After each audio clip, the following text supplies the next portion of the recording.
মা লিহাযাল কিতাব, এটা কেমন আমলনামা, লা ইউগাদিরু সগীরাতান ওয়ালা কাবীরাতান ইল্লা আহসাহা।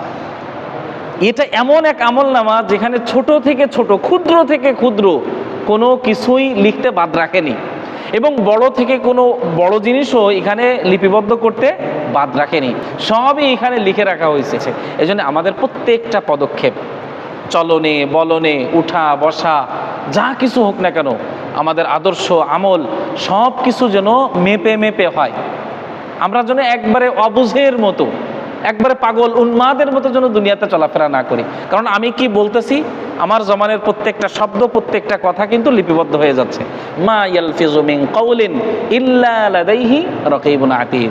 একজন মানুষ তার জবান থেকে যে শব্দ ধ্বনি বের করতেছে, ওই শব্দটা পর্যন্ত ফেরেশতারা লিপিবদ্ধ করতেছে। তাহলে আমাদের প্রত্যেকটা কথা হিসাব করে বলতে হবে, কারণ আমি যে কথাটা বলতেছি ওইটা কিন্তু কি হয়ে যাচ্ছে, লেখা হয়ে যাচ্ছে। আমি একটা আমল করতেছি, আমলটা কিন্তু লেখা হয়ে যাচ্ছে।